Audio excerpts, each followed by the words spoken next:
you guys. Hey, everyone. Welcome back to my channel. Welcome if you're new here. We're going to be talking about former Eight Passengers, one of the former Eight Passenger stars, Chad Franke. He recently did an interview, and outside of the Hulu documentary that he did that aired sometime this year, or maybe it was actually last year, this is the first time that he's really speaking out, like sitting down in depth, speaking out, answering all the questions. He was on a podcast called The Squeeze, who is hosted by Taylor Lautner, as well as his wife, Taylor. Taylor Lautner married a woman named Taylor. So it's Taylor and Taylor Lautner. But as far as I know, this is literally the first time that he has spoken out. I've tried to watch as much as I can concerning Ruby Franke, Eight Passengers, their family. And since his mom's arrest and even before, since the channel went away, like he hasn't really spoken out that much. But this interview was so in depth, so many things were discussed.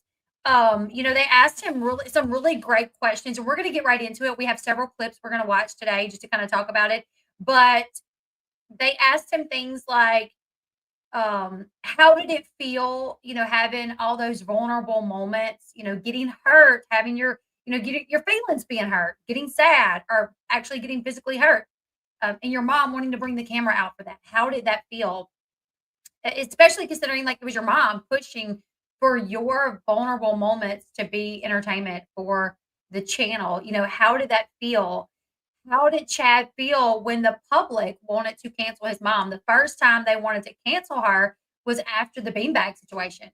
How did they ask him, how did he feel? Did he feel like that was his fault? They asked him the last time he's spoken to his mom. Does he forgive her? And they talk about him. The public, some people think that he still is a little brainwashed because he's still a part of the Mormon religion. So he talks about, still being brainwashed. Last times he spoke to his mom. Does he forgive his mom? I'm not going to go too in depth with who they are because if you're clicked on this video, you know who they are probably. Eight Passengers YouTube channel was a family vlogging channel that started in 2015. And not too long into Ruby Franke posting content about her and her children, 6 children, with Chad Franke being the next to the oldest, I do believe. I think Sherry is the oldest. She would post content of the kids, and it took off pretty quickly. When the channel was removed by Ruby Franke years later, it had over 2 million followers, and they were bringing in, at times, they said hundreds of thousands of dollars a month through monetization on YouTube, as well as like collabs and promotional deals and things like that. They were bringing in some money. Okay. However, Ruby Franke ended up, the way that she parented, obviously, a lot of people had a problem with that. Just, taking her son's bed for 7 months, making him sleep on a beanbag, sending him off to this wilderness camp that, a lot of people looked at it as this camp being abusive to kids. At times, her young kids forgetting to pack their lunch at school and her refusing to bring the lunch up there. There were so many times where the public tried to cancel her, but it first did start out with the situation with Chad. Chad was one of the more liked. The kids were who was liked. Obviously, the fans really enjoyed the kids, but Sherry and Chad were like fan favorites. And Chad said he knew that. He knew if he was on an episode or on one of the shows or what do you call it? The videos. If he was on one of the videos, he knew that, it was going to get a lot of views. And his mom knew that as well. So his mom often put him in front of the camera, pushed him to be in front of the camera, at times him not wanting to be in front of the camera, but she just did not care. She exploited every aspect of her children's lives. And then she got involved with this therapist, Jodi Hildebrandt, who is, linked to the Mormon Church. And I'm not going to go off and say the Mormon, blame this on the Mormon Church, but she had somehow, weaved herself into the Mormon Church to be one of their top therapists. So when they would have families come to them in need of therapy, if you lived in that area, you were probably going to be sent to her. However, she had this history of, rather than helping families and bringing them together, tearing them further apart. Usually within months, the man was having to move out of the house. He was not allowed to speak to his kids and his family. This happened on several occasions, not just with Ruby Franke and Kevin Franke and their children. But it did get to the point to where Jodi Hildebrandt, therapist, was living with Ruby. Ruby had kicked Kevin out, and Chad had been kicked out as well. And there is alleged that there was, a relationship between the two. We don't know. Either way, this is the first time that he has sit down talking about his life, when he noticed things were not okay, how he felt when his mom was being canceled. We got several clips that we're going to watch and we're just going to discuss. Like I said, this is on the squeeze. I did link the full episode if you guys want to go watch it. But we're going to jump in. Let's see the first clip that we're going to watch.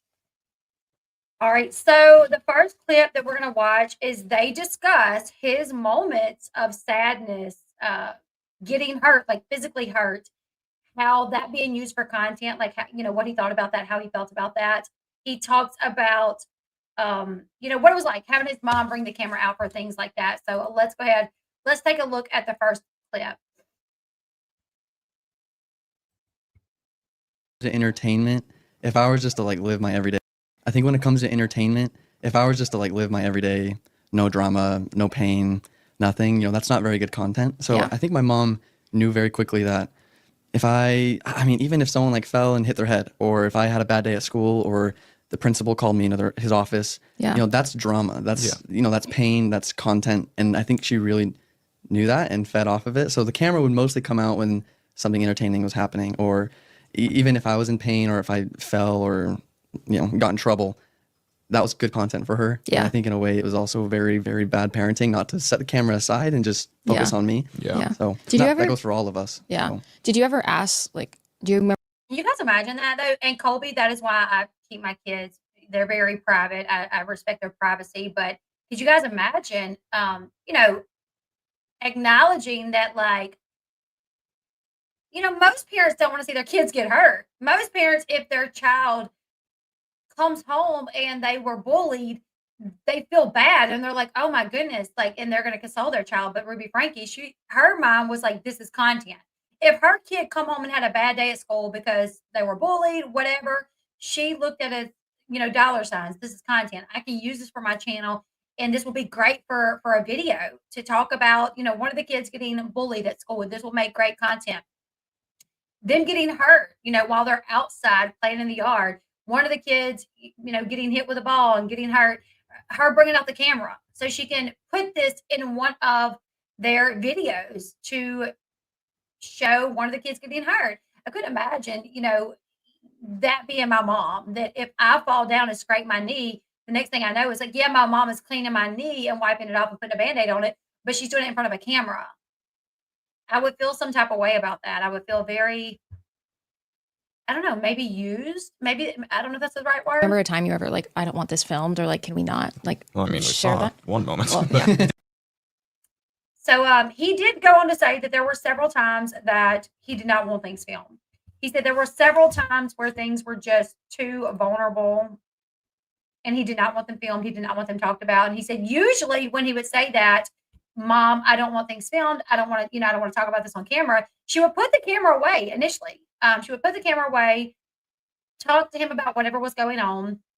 But then after he calmed down, she would bring the camera back out and then want to record and talk about what happened. So he said she had a real like slick way of doing that. Like, yes, in the moment, if you were like too upset and you were like, I really don't want to talk about this, she would say, okay, we'll put the camera away and talk to you, get you calmed down, but then pull the camera back out to get that for content. That's just shocking. It doesn't, and he did say, he said it got like that. The more money that was involved, the more money they were making, the more she become that way. That everything needed to be content, especially if it was something that was could be viewed as entertaining. As they got bigger, as they started making more money, any little thing that could be viewed as entertaining, she wanted to get that on camera, and that's so sad. They then asked him, at what point did he become aware of the controversy surrounding their channel and him specifically with the beanbag or whatever? The first time the public tried to cancel this channel was, I said, did you and Sean ever consider this at the beginning? What do you mean? Like family vlogging? I never considered family vlogging. No, but my children were in some of my very early on videos, but I've taken them down since. It was just them like sitting down with me doing Q&As, or me holding Kennedy while I did a Q&A, or them walking into the frame and me not muting or whatever. But no, I never considered a family vlogging channel. I mean, my little one, Kennedy, like wanted to at one point. She's like, we should do family, like family videos and take me to Walmart and buy me toys and I can open them on camera. And I was like, no, you're not going to do that. So that was never a thing for us. No. But the next clip that we're going to watch is the first time they were a very popular channel. Literally they had grown to over 2 million subscribers by the time the channel was taken down. But the first time people tried to cancel them. The first time people said, whoa, something's wrong with this. This doesn't make sense. This is not good. Was when Ruby Franke exposed that her son Chad had been sleeping on a beanbag for 7 months. So they were just doing this little video up against the wall. And I don't remember exactly how it came out, but Chad actually was the one that said it. He was like, I just got my bed back after 7 months. And his mom said, I don't think our viewers know that. I don't think your viewers know that I took your bed. And not only did she take his bed, but she took his bedroom. He had to sleep downstairs, like in the basement, on a beanbag for 7 months. And it was over him, like joking with his younger brother.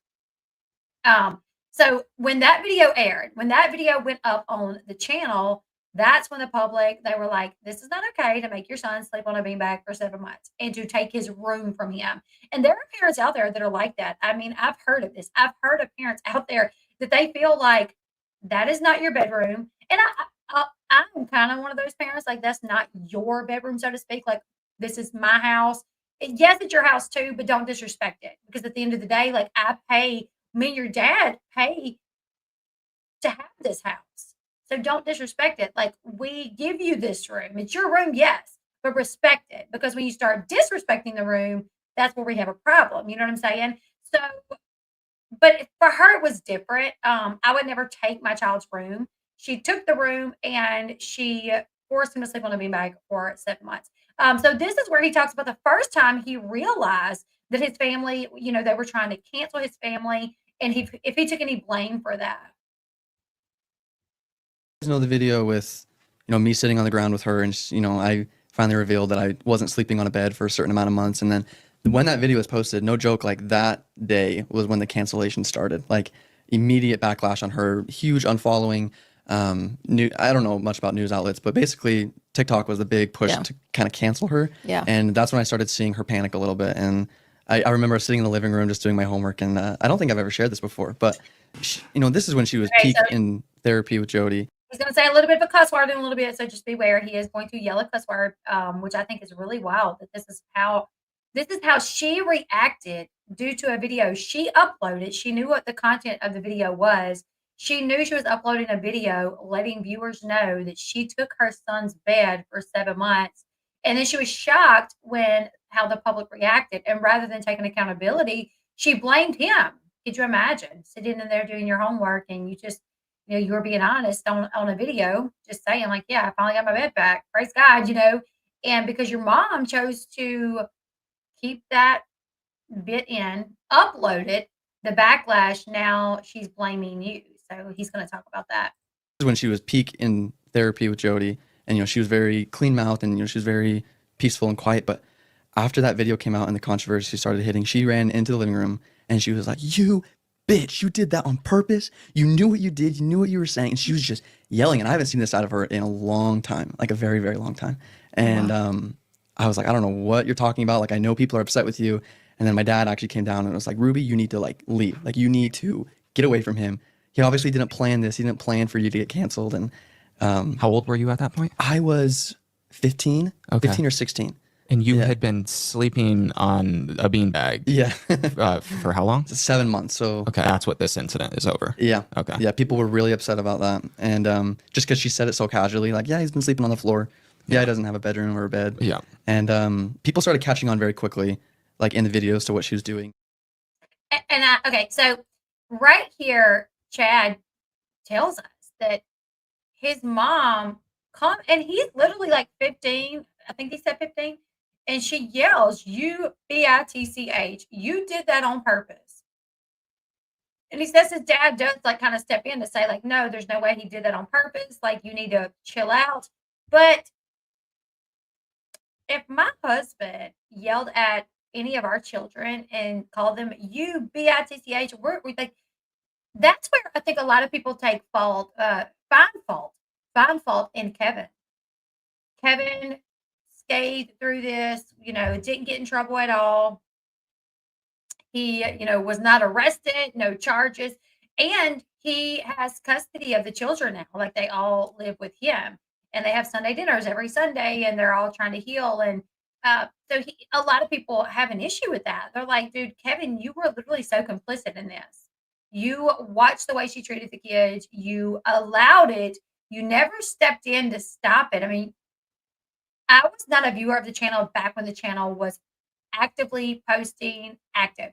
But after everything come about and I was asked to cover it, I went back and I did like a deep dive. I watched so many clips. There were so many clips to where she was making these rules or she was acting a certain way and he was right there going along with it. Like when she was throwing, things away in their room that were on the floor. She went in their room and everything on the floor, she put in a garbage bag. And Kevin like held the garbage bag up. And Chad was like, that's my homework. Wait, that's my homework. That's my homework in that bag. And he tries to reach across to like grab the bag. And they're like, no, no, no.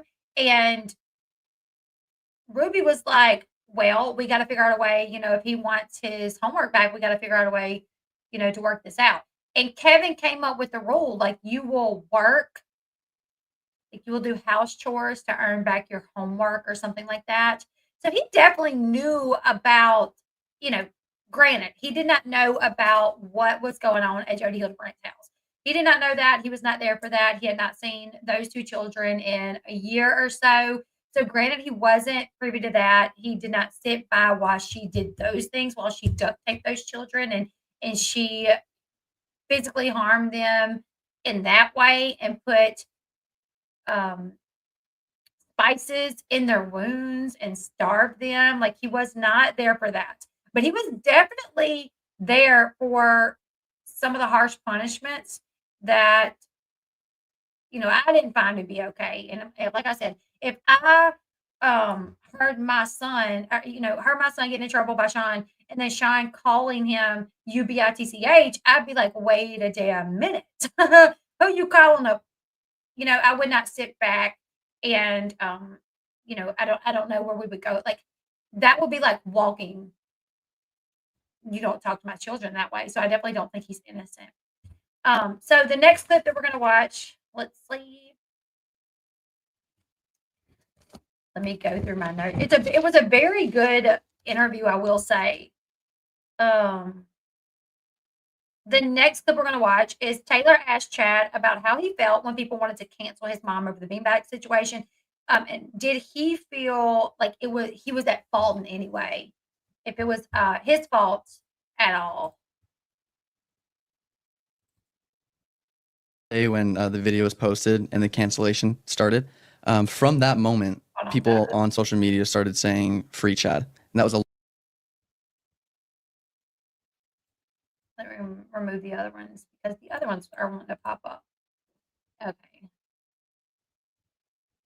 So how did he feel when he found out, the public was trying to cancel their channel 8 passengers? That day when the video was posted and the cancellation started, from that moment, people on social media started saying free Chad. And that was a large hashtag people started using.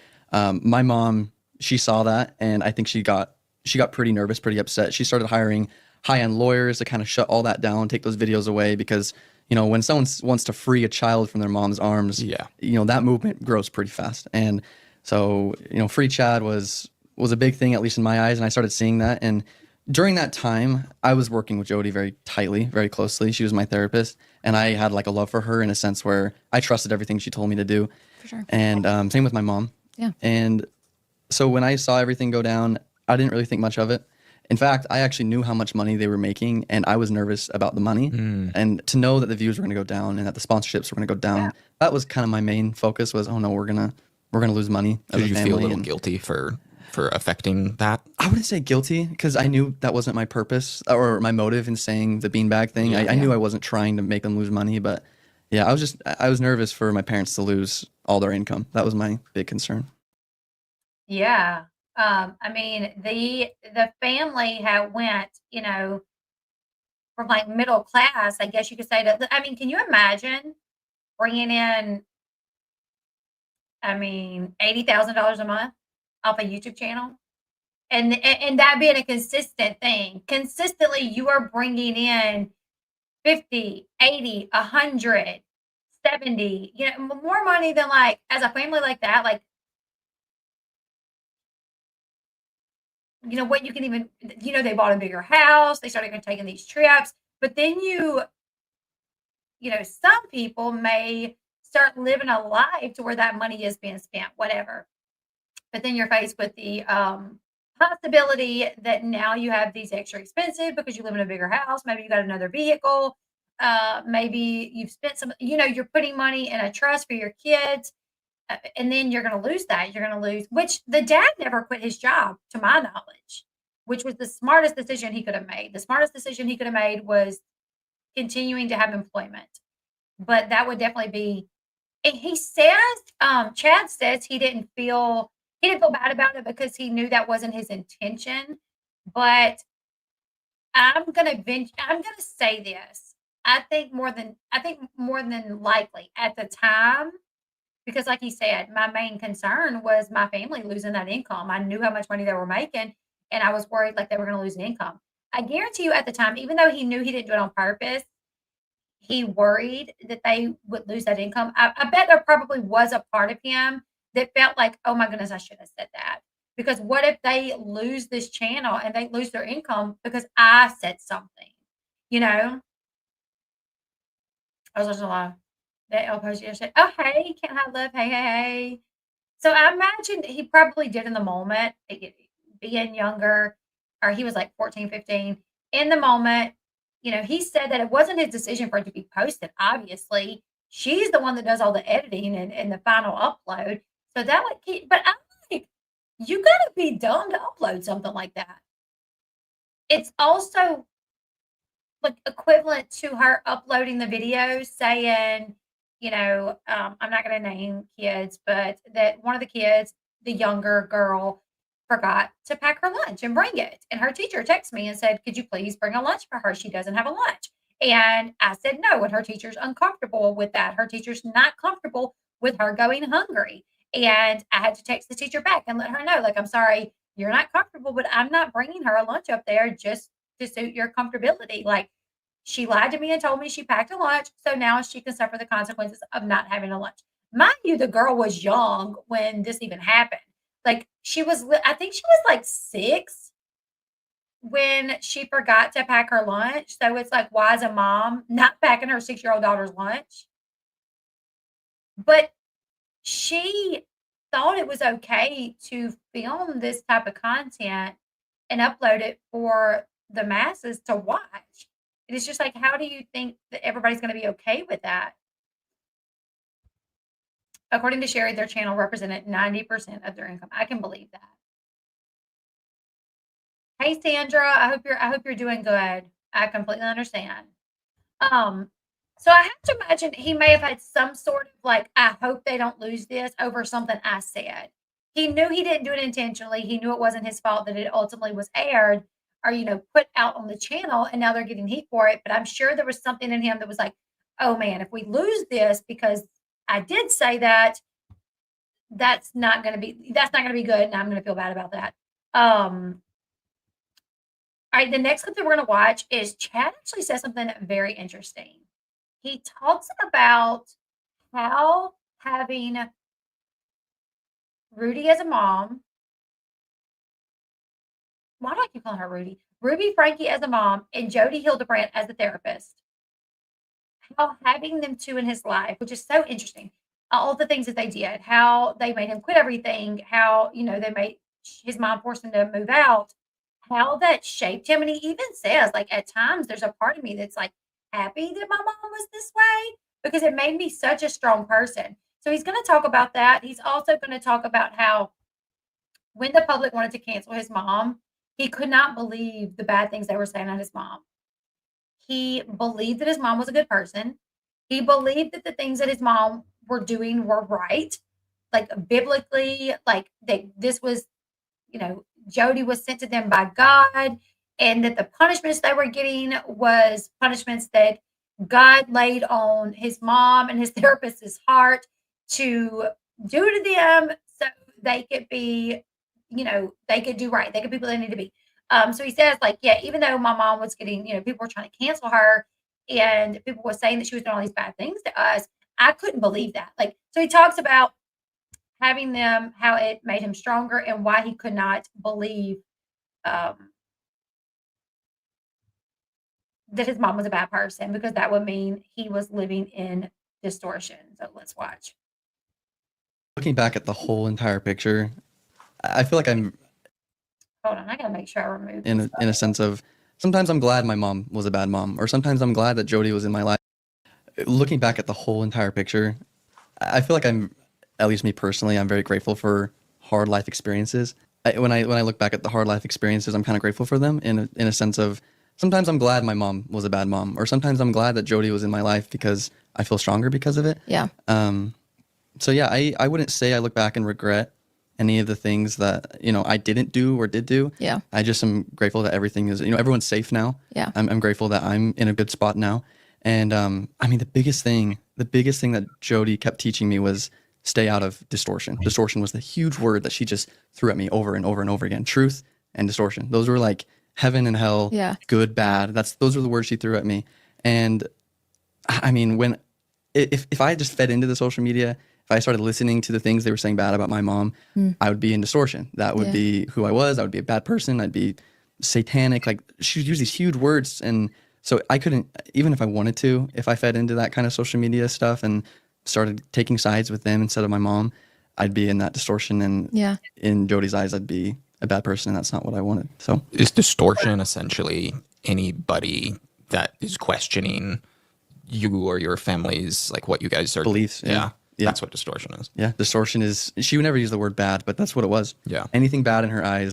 That is such cult-like behavior. Like, if you are in a religion that tells you, oh, people that don't agree with us 100%, they are bad, stay away from them, don't talk to them, because if you talk to them, they're going to convince you that we're the bad people when really they're the bad people. It's like Scientology with suppressive persons.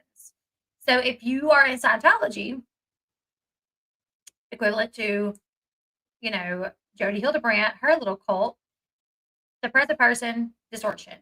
They tell you it doesn't matter if it's your mom, it doesn't matter if it's your child. If they are a suppressive person or they are in distortion, you do not talk to them. They are bad, they are evil, they want bad things for you. They're not godly people. It is like true Christians don't believe that.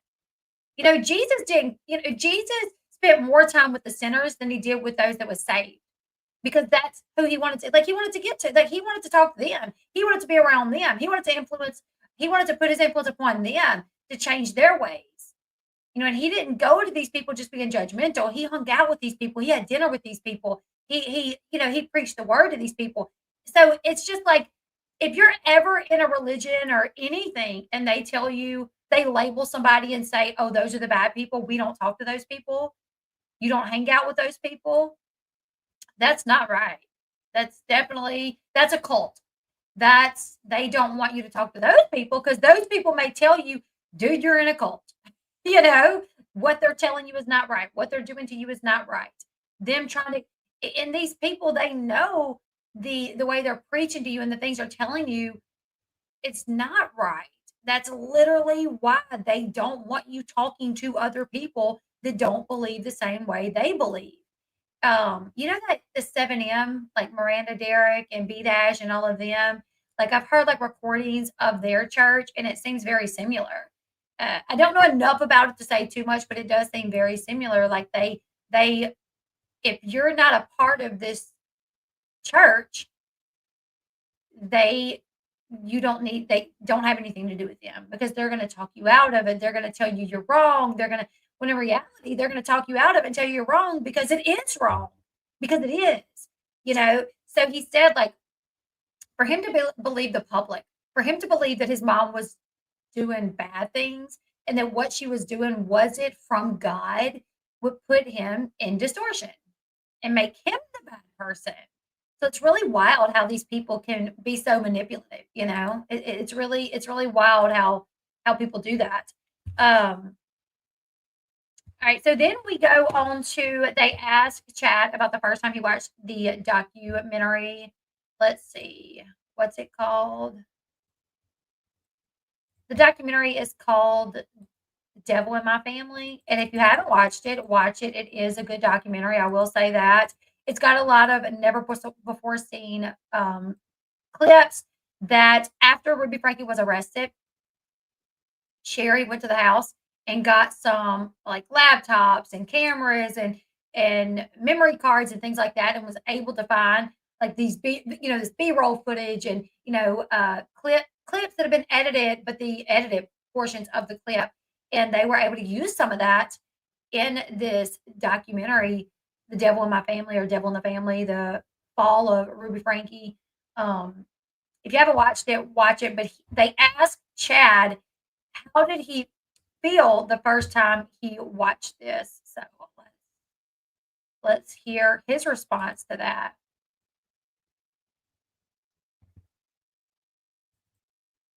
Good question. I was pretty hooked on how they were gonna portray my mom, and it was so interesting how they did it because they did some edits after I watched it. But when I first watched it, the opening scene before everything was her just like sitting in silence on her bed, and the scene with like the markers and she was like putting it up against the camera and smiling and stuff.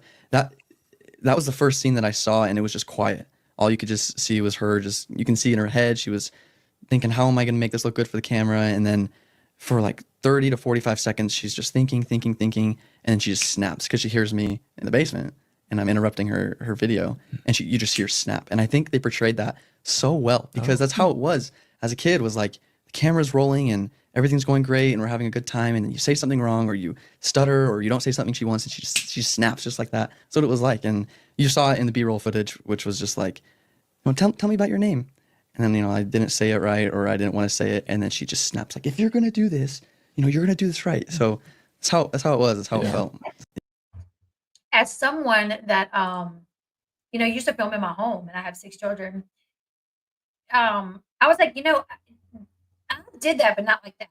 Like, I filmed in my home, and at times I would have to yell, and I'd be like, hey, Sean, can you get the kids? Hey, babe, the kids are by the door. Hey, babe, can you make sure the kids are quiet? But as far as like sitting in front of the camera and being like, grip proper, I'm going to do this. Or, working on your thumbnail. It's really weird, honestly, like doing this type of work. Like, taking that picture for your thumbnail, you're like you do those things. It is kind of weird. So watching that part of the documentary, I was like, wow, that's so funny. But seeing her go from to like just screaming, and you hear that anger and that rage in her voice, knowing what she's portraying, knowing that as soon as that camera is rolling and it's footage she's going to use, she's portraying like, oh, I'm this great mom. I'm trying to give you tips to help you manage having multiple kids. If you have multiple kids, like she's just this great mom that got it all together, knows what she's doing, and she's here to help you because she's got it together so well. When in reality, she doesn't. And she's so evil and mean with her kids that if they're just making a little noise in that clip, actually, she starts screaming. And I don't remember exactly what she said. I want to say she yelled, asking like who was making all that noise.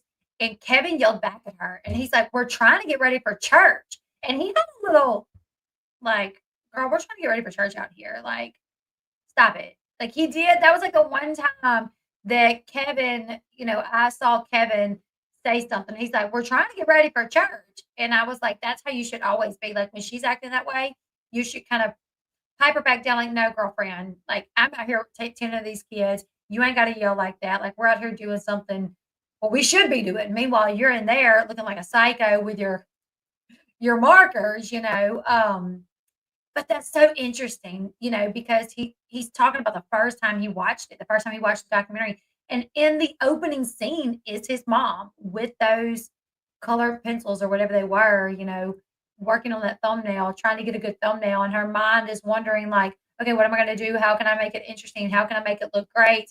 And then Chad makes noise and flip to screaming at them. And he's like, that's how it was. And, we had, when that camera was rolling, we had to zip it. We had to be quiet. If we didn't, she was gonna scream at us. So it's interesting that they captured that. They captured that so well. So after that, they asked him, when was the last time he spoke to his mom? So he's going to answer the last time he spoke to his mom, and he's going to say something I thought was really interesting. His mom used to write letters. I think that's in this one, but the prison told her she could not write letters anymore. So She was arrested, and I didn't hear from anyone at all. No one ever called me, talked to me. And then a week later, I get a call from her, and I was with my sister in the kitchen, my older sister, and so she started the tape recorder, and and I just got on, and she was very still in the mindset of what I did was right, and I was now in the mindset of what she did was wrong. So it was kind of like an argument back and forth, and I was trying to help her see what she did was wrong, and we were talking in very spiritual ways because that's the way she talks, and relating it to scriptural stories, and that's basically how we talk. Like, Mom, Jesus wouldn't do this. Mom, Jesus wouldn't do that. Jesus wouldn't hurt her kids like this. And it was the first, and I'm serious, this was the first time anyone has ever fought back on her, at least someone who's close to her. This is the first time someone has fought back on her in a long, long time. Yeah. And she told me, she said, I hope God tells you who I really.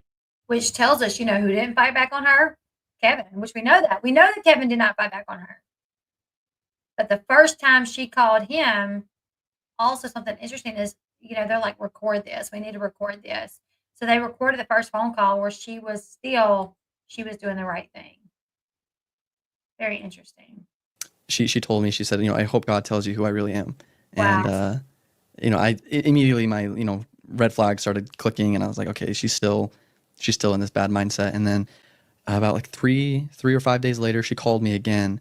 And I couldn't even get a word off that whole call. She had 5 minutes to talk, and I didn't say a word. She just was bawling. She was just crying.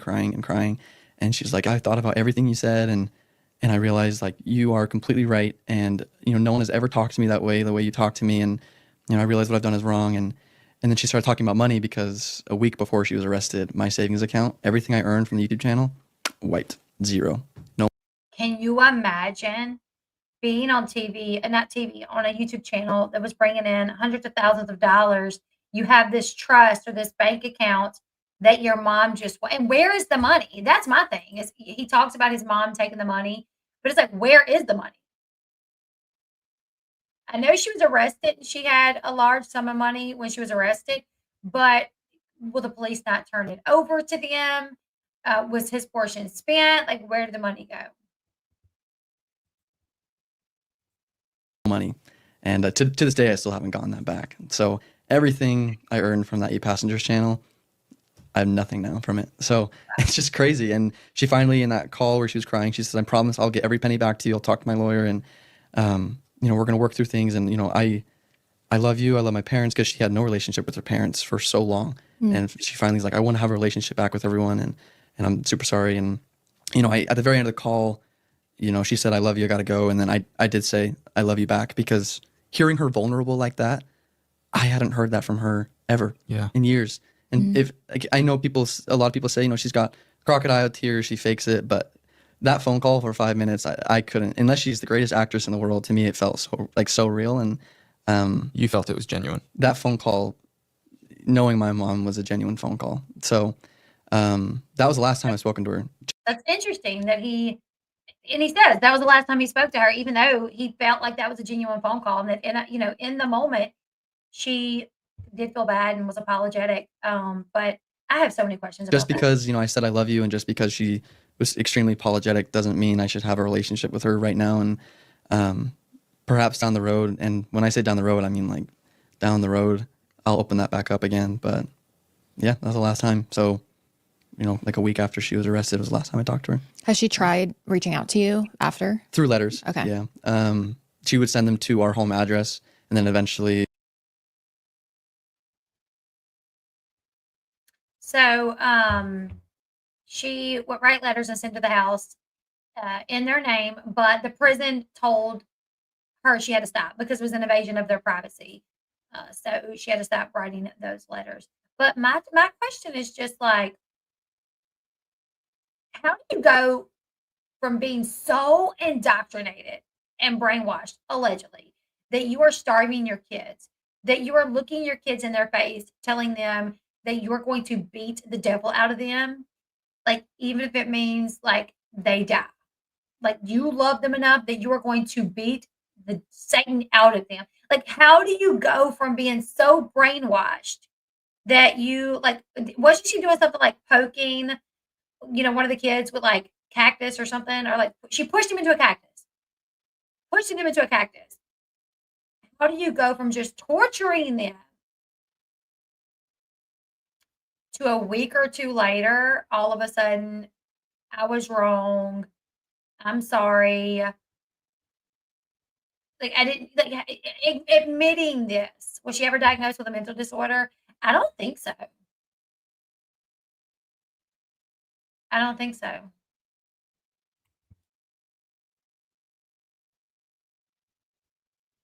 Yeah, I think, I think she could get brainwashed. To that extent, that's pretty wild to get to be brainwashed.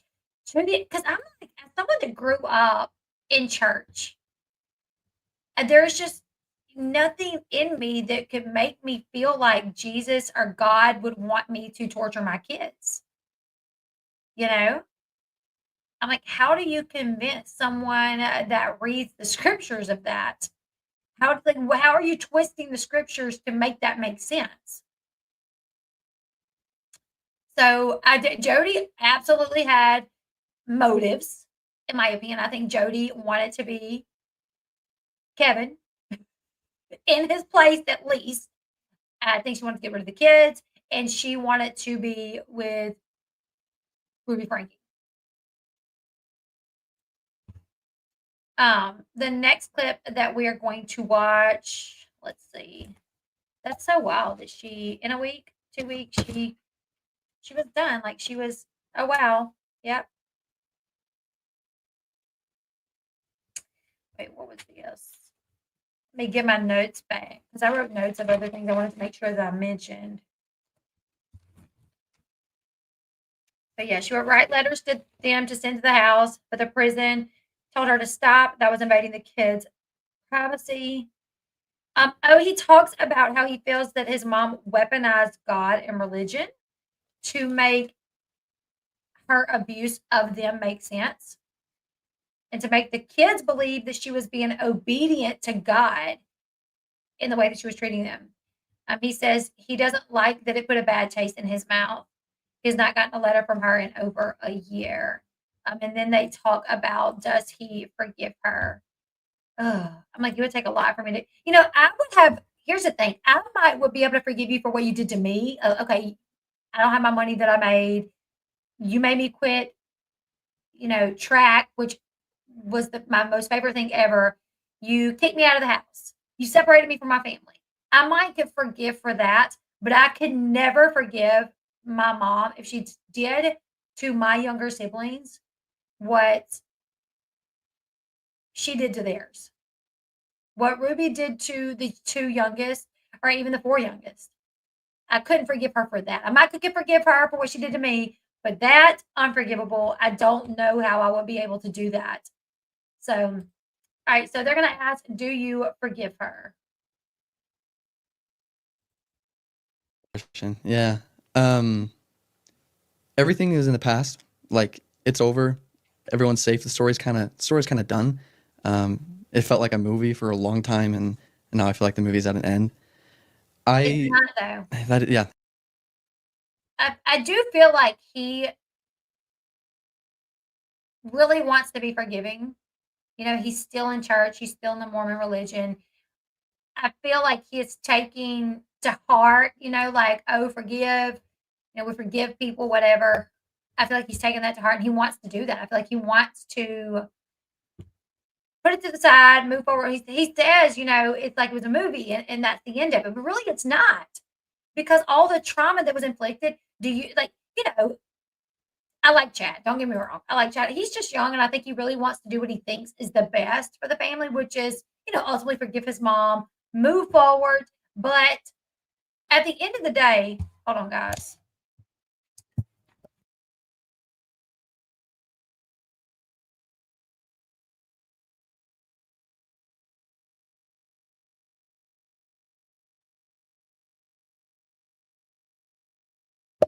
Sorry, guys. My daughter's just coming here. Hold on.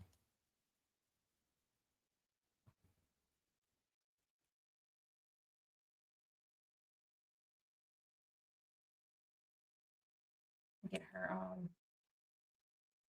Gotta make sure Sean can see what's going on. Okay.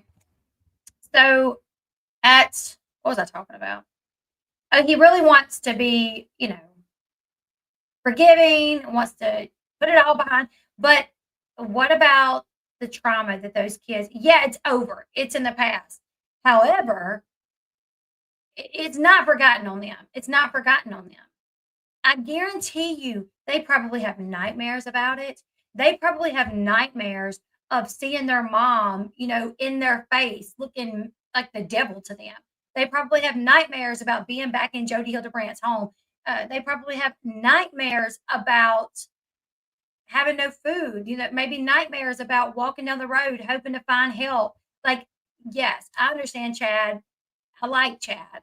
And I think his heart is in the right place with wanting to say, oh, it's in the past, it's done, it's over with, like nobody died, so like, we all made it out alive, so all is well. But in reality, like, no, your mom completely traumatized, y'all and your younger siblings in a way that I can't even imagine. So I feel like I would just be like, until my siblings tell me they're okay and they've moved past this, I don't think I could forgive her. And it's not over. And it's not over, Well, they did have to go to therapy. That was one thing that was discussed is DCFS before they obviously DCFS wanted to reunite Kevin and all the kids.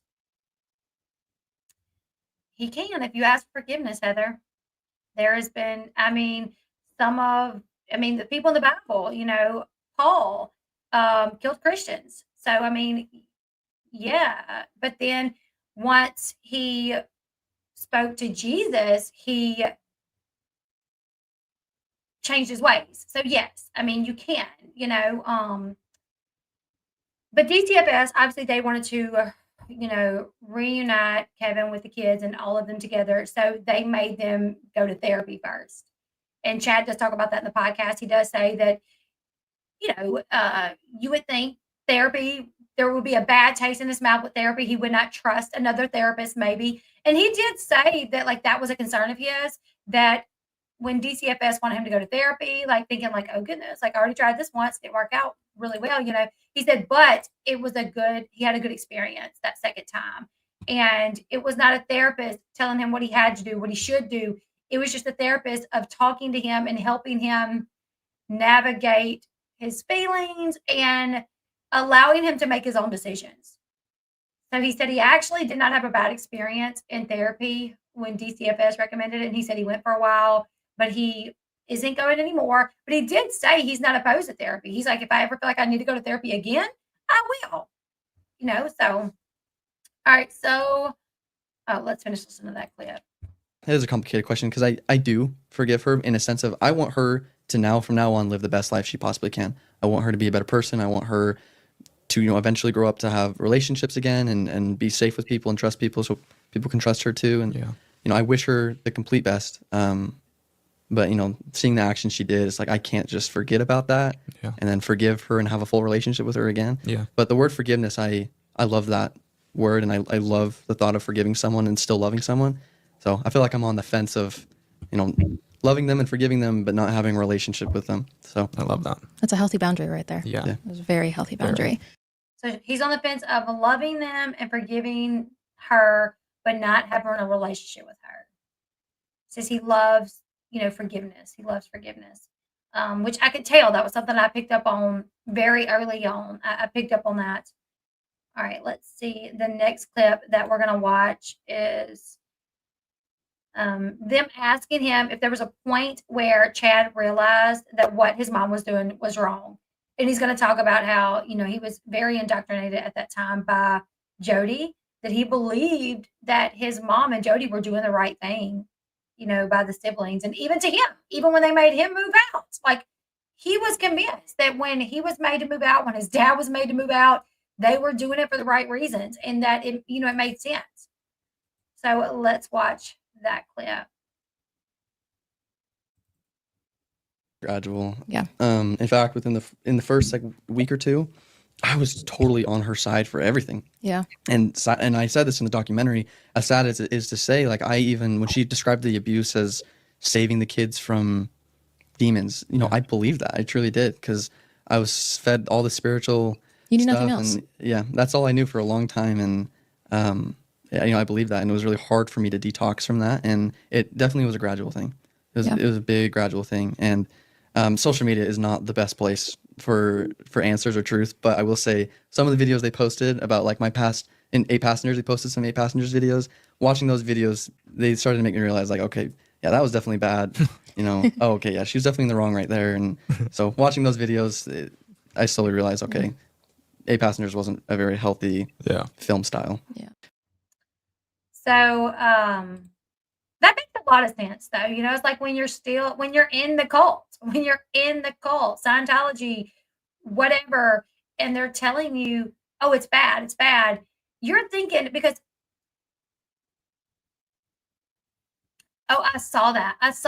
I did watch some of that. I actually fell asleep listening to some of it the other day. But, what was that? What was I saying? One thing that is in the Bible is, during the last days, you will be persecuted. Christians will be persecuted. You will be hated. Jesus was hated. You will be hated. So that's something that, these manipulators, these master manipulators that start these cults, it's what they grab onto that. They grab onto that part of the Bible where it's like, see, it says we're going to be hated. Jesus was hated. We're going to be hated. So that's how they brainwash you into thinking like, oh, I am doing the right thing. I am a Christian. I am doing what Jesus wants me to do. Jesus is hated. The Bible says we'll be hated. I'm hated. People hate me. It's because I'm doing what God wants me to do. So that's a way that, that they convince people that, like, oh, if you're hated, you're doing the right thing then. That's Jesus literally tells us that, right? So he was still in that mentality, and that's how they brainwash you. But he was still in that mentality that, like, oh, the public, they're not good. The public isn't good. The public is the bad people. Jodi's trying to help me. Jodi wants to save me. Jodi wants me to go to heaven. My mom wants me to go to heaven. Of course, she wants me to go to heaven. They want to save me. The world is dangerous. Everybody's evil. The world is evil, whatever. That's why they called Kevin dangerous. So, yeah. So that's how they convince you. And that's how they really, it makes you believe it or whatever. But that's why he was just so indoctrinated that when people were trying to cancel his mom, he really thought that she was innocent and that she was doing the right thing and everybody else was wrong. I don't think I watched the Lifetime movie, but I know I watched the Hulu documentary. I would imagine I probably did, Colby, because I've watched so much about this.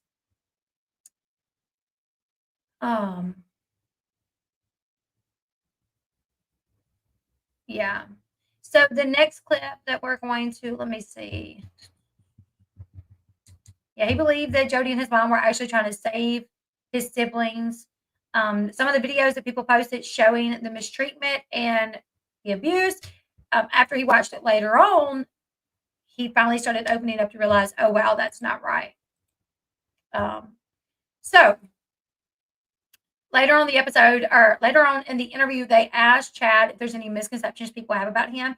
And he says that there is a misconception that people have about him, and that's that he is still brainwashed because he is still a part of the Mormon religion. So let's listen to how he talks about that. I'm actually shocked with how many people actually believe this, that like I'm still brainwashed in a sense where me saying that I love my mom just for being my mom, you know, people really think that I'm still in a brainwashed state. And I'm like shocked by that. It's like to me, she's still my mom, and like what she did is terrible. And I won't have a relationship with her, and I don't have a relationship with her, but I can still say I love someone. And I think a lot of people, they're shocked by that, and they think I'm still in a brainwashed state. Yeah. So that's one thing I know I can't like just clear by saying it that I'm not brainwashed, but yeah, that's one thing that kind of bugs me, but that's fine. So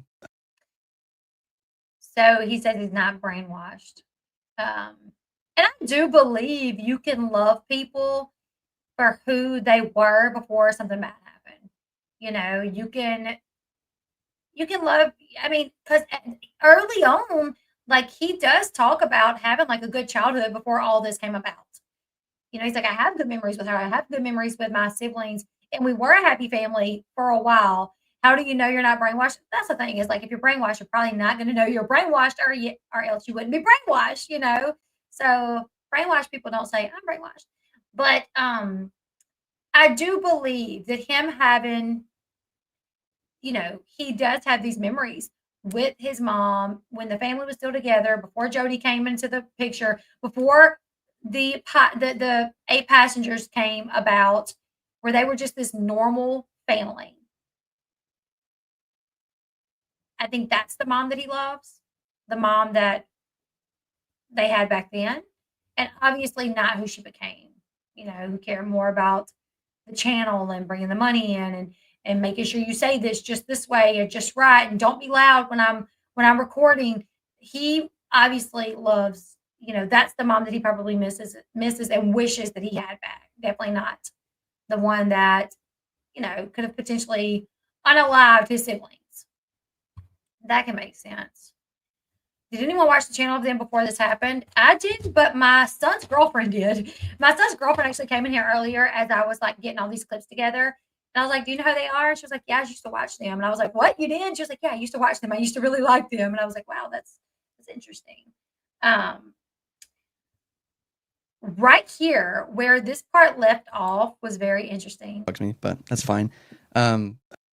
He says, I'm looking really forward to becoming a dad. He was like, I'm looking really forward to becoming a dad. He was like, I cannot wait to become a dad. My girlfriend's already told me when when we have children, they will not be on social media. Like I probably won't even have social media, you know, once we have kids, because I'm going to protect my kids. He also talks about, you know, not being a helicopter dad. He's like, while they will not, it caught me off guard too, Brie. It caught me so off guard because he said it in a way that made me think his girlfriend was pregnant already. He's like, I'm just so excited about becoming a dad. I'm like, whoa, wait a minute. Wait a minute. What do you mean? And then he kind of backtracked a little bit to just like in the future, he can't wait to become a dad. And I was like, is there something happening that we don't know about? Yeah, they are still in the Mormon religion. Sherry goes to BYU. So for a second, I thought like, wait a minute, is his girlfriend pregnant? But he did like kind of wrap it up, you know, just not wrap it up, but I'm not talking about that. He tied back around to say like later on down the line, you know, I want to have kids and I'm not going to be this helicopter dad, but I won't have them on social media. My girlfriend's already told me I'm not even going to be on social media. Like we're going to live a very private life. But he does say he won't be a helicopter dad. He was like, my kids, I just want them to have fun and I can't wait to be a dad. I have not made a video on Josh's new baby, but maybe I should. I actually thought about that, but I kept forgetting.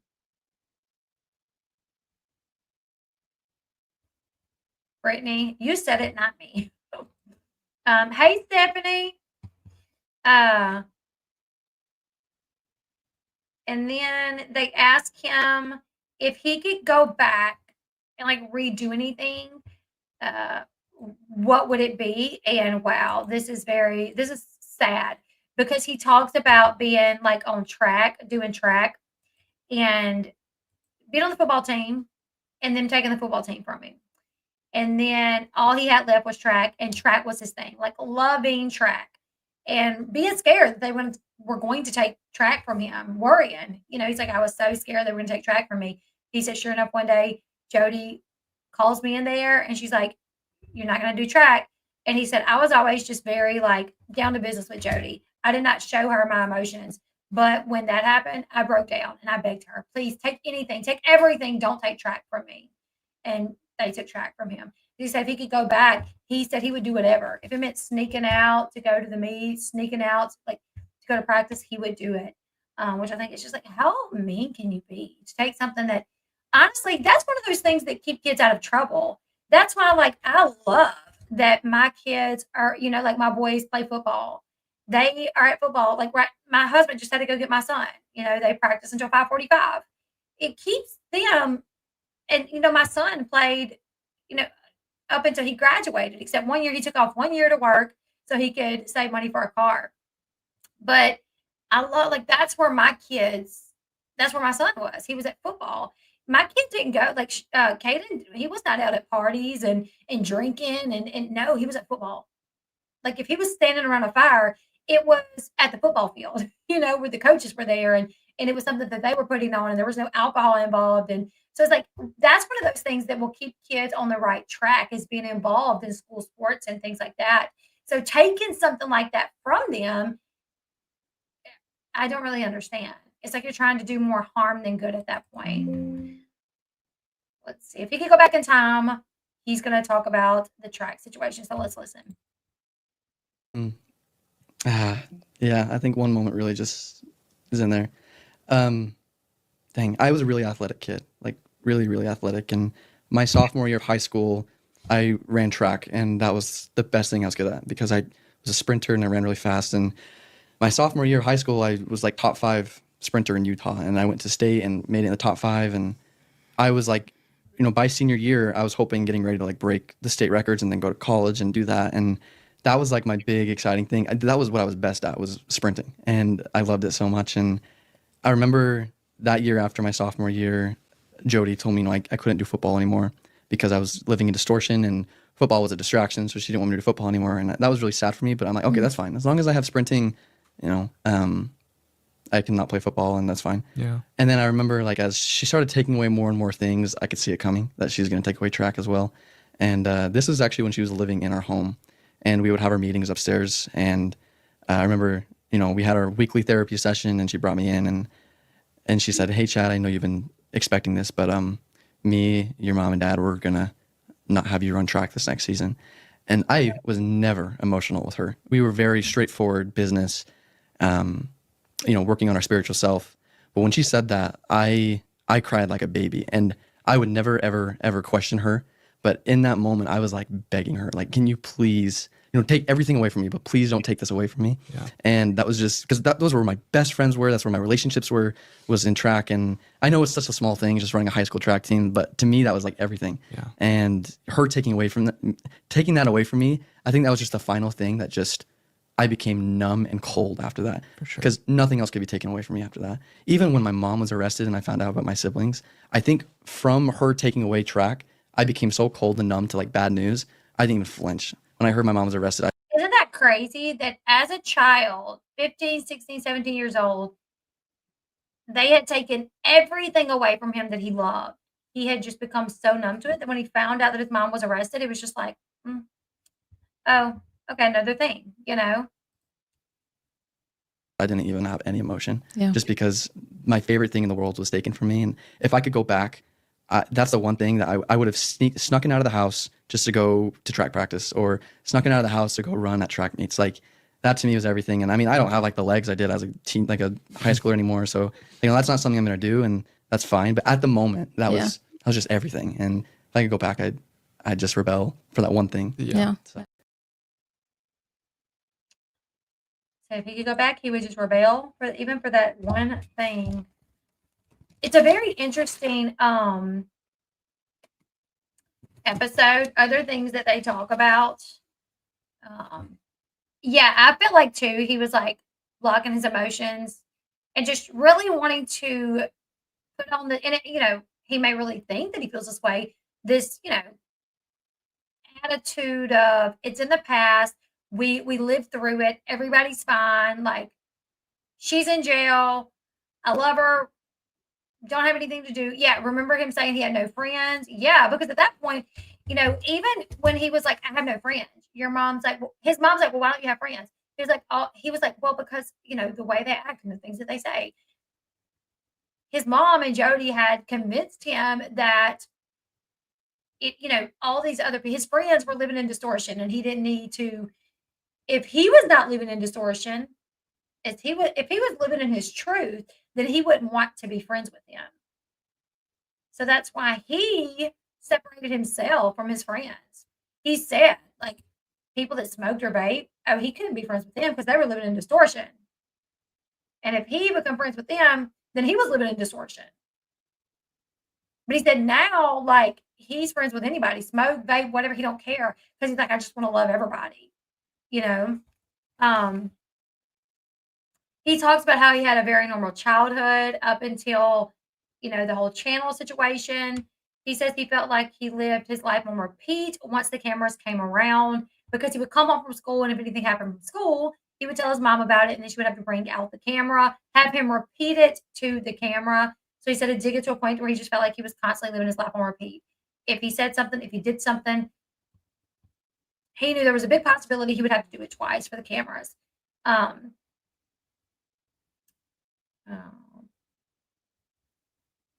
He did say when he pre-watched the doc, it did bring back some feelings from old memories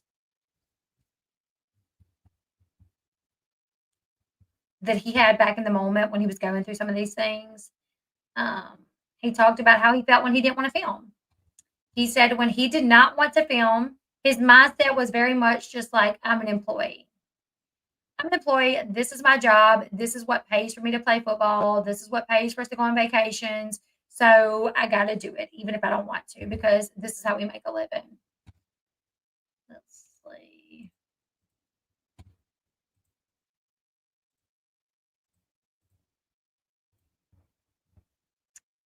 There they are. Well, I don't know if I should have. I guess the picture's already out there, so it's fine. Yeah, he did a big. Yep, he sure did. He said he was embarrassed to bring any friends around because of Ruby's interrogation. Yeah. Could you imagine if those were your parents? They asked, Taylor asked Chad about his relationship with religion now, how he feels about it. He says he's still, this is very interesting. This is very interesting to me. He said he is still very much a Christian. He says he has a profound love for Jesus still. He feels like Jodi and his mom took the Christian religion and exploded it into some extreme beliefs. And the way that he explained this made a lot of sense.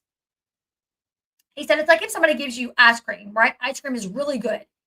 But then they put pickles, sour pickles on the ice cream. So you want this ice cream because it's really good, but it got all these sour pickles. So, you got to take the sour pickles off the ice cream so you can enjoy the ice cream. And he said he felt like that was kind of religion, what it became. Christianity, what it became, Jesus, what it became after his mom and Jodi, kind of tainted it. Like they told him all these false things about religion. How you had to do this, you had to be this way, you couldn't do that, you couldn't do this. So he said, religion is really amazing and simple, but they added something sour to it. So now I am just trying to pick the pickles off my ice cream so I can enjoy just the ice cream. I'm like, that makes a lot of sense, He knows he wants to get back to like what religion really is and what Christianity really is and what it's really like to have a relationship with Jesus without all the lies that they put on who Jesus is and what Jesus wants. So yeah, I already said this, but he said he used to look at people who smoked and vape as distorted, but now he allows them into his life because he wants to love everybody. Does he have a relationship with his siblings? They asked him, does he have a relationship with the rest of his family, his siblings, his dad? And Taylor, the wife, had the way that she said this was really interesting. She said some people, when they go through something like this, they're trauma bonded together, so they become really close through getting through this. But other people, if they go through something so traumatizing like this, they'll trigger each other, or one may trigger the other, so they will stay away from each other. You know, like him and Sherry could remind each other of what happened, or his dad could remind. So he may stay away from Sherry or stay away from his dad because they remind each other of, you know, a very traumatic part of their life. So Mrs. Taylor asked, like some people are trauma bonded, but some people they're triggered by it, so they don't have anything to do with their family after something like this. He says that they are super close. He says every Sunday they have dinner at the house. Everybody's there. And they really enjoy being together. He says, we've moved on, we've left it in the past. And that was like the second or third time he's said something about them moving on, leaving it in the past. And I'm like, that's just really sad that he says that, because I know, the two youngest, it's not in the past. They literally probably have nightmares about this. He says he finally feels free. They ask, what is Chad going to be doing moving forward? And he says, moving forward, he is working with his team on a clothing line, a clothing brand, shirts and merch that says, I'm free. You guys know there used to be the hashtag free Chad. And he says, so now he is going to do a clothing brand where it says, I'm free, for anyone that's ever felt controlled, for anyone that's ever felt, in bondage, anyone and this could be for anybody. If you felt controlled in a relationship and then you get out of it, that might speak to you. If you felt controlled by parents and then you get out of it, that can speak to you. In a religion and then you get out of it, that can speak to you. He also talks about his social media, and he says, he'll continue doing social media for now, but at how he wants to do it. He's like, it's fun for him now, so he will do social media how he wants to do it. It's nothing that he has to do. If he wants to get up one day and make a TikTok, he can. If he doesn't want to, he don't have to. And he enjoys it that way. Can't none of my subscribers be living in distortion, okay? I didn't get the interview, Graham. Somebody else did. We're just going over it. I wish I would have. We're just going over it. I wish I would have, though.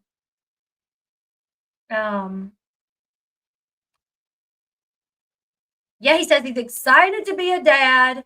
He will not have him on social media. He will not be a helicopter parent. He just wants to love his kid. He said DCFS asked the family to go to therapy to work on reunification. He went, glad that he went. He does feel that therapy is safe now. So that's the gist of the interview. I mean, there were things, of course, that I left out. I don't want to, I'm not going to show you guys the whole interview. It is linked in the description box below, though, if you guys want to go check it out. I remember I actually started watching it yesterday, right before I went live to celebrate my 100K. I started watching it like 8 minutes before. Like while I was waiting for my 100K stream to start, I saw it and I was like, oh my goodness. So I started playing it and then I paused it and we did our live. And when I got off, I saw, like, I was shutting everything down and I saw it back up and I was like, oh crap, that's right. So I started playing it again. And Sean Call was like, aren't you coming inside? And I was like, yeah, I gotta pee. And I had corn dogs waiting on me. So I was like, I'm coming. So I actually fell asleep listening to the podcast, and it was a really good one. I'm glad that he made the decision to do the podcast because, they basically kind of insinuated that documentary was going to be kind of like what they had to say, that they were not going to be beating a dead horse. They were not going to keep talking about their life and what went on and their experiences with their mom. And, so they're like, we just wanted to do the documentary, put it out there, be done with it. So I'm really glad to see that he took Taylor Lautner up on the offer to come and do an interview. I loved it. One thing that I will say, though, is what threw me for a loop. Yeah, I think one moment really just is in there. Dang, I was a really athletic kid. Like this set for the squeeze, Taylor and Taylor, it looks so similar to like the Vial Files, one of their sets. It's even identical. Like the Vial Files mic even looks identical to this. It's that color green, and it says Vial Files on it. Identical. I was like, wait a minute, do they share the same set? Like, what's going on? Did you guys notice that? Let me see if I can find it. I was like, wait a minute. No, not me. Not me.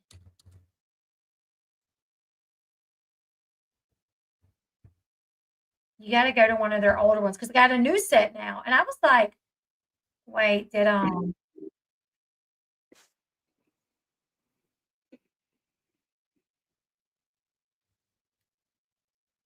really? I enjoy Nick Miles. I really enjoy him. I love that he gets all these great interviews. That's awesome from him. Let's see. Okay. Let's see. Oh, crap.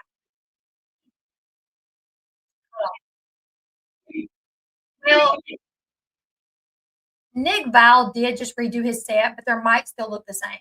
So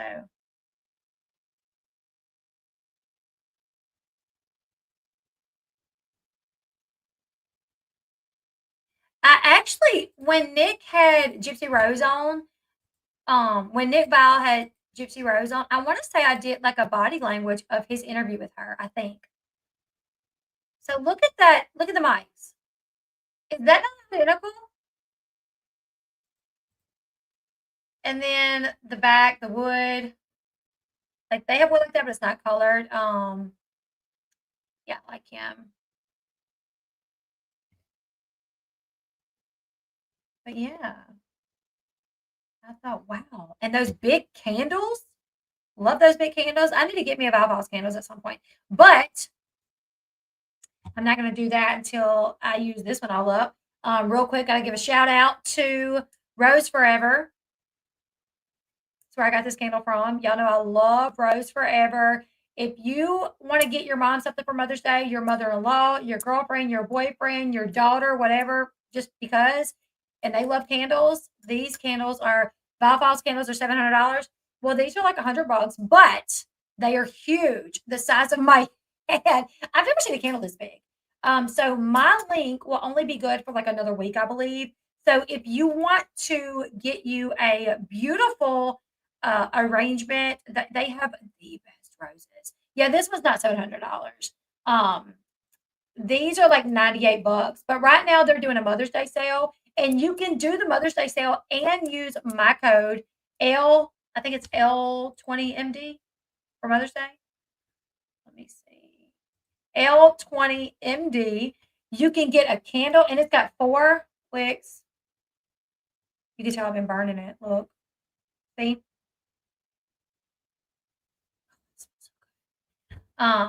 Which one is this? This one is grapefruit and clementine.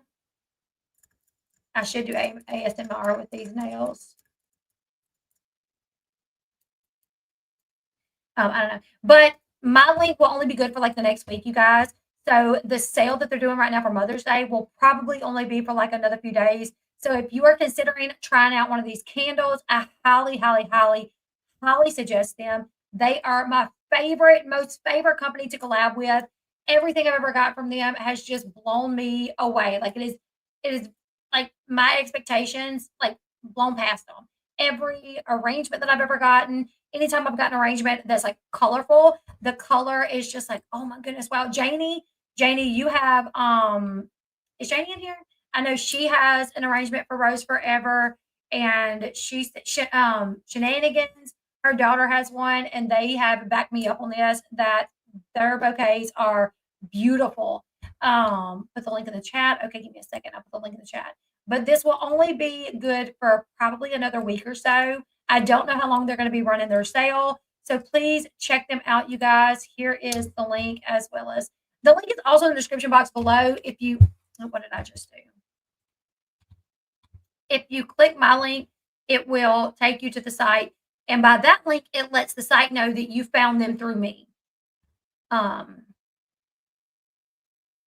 to go on it. I love that. And look, now he's famous for it. Grew up in the same town. Our still friends, me and Nick. I love that. I love that. My nails match the candle. Yeah, it does. But anyways, you guys, go check them out. Leave me your thoughts about the interview. I would love to have Sherry on.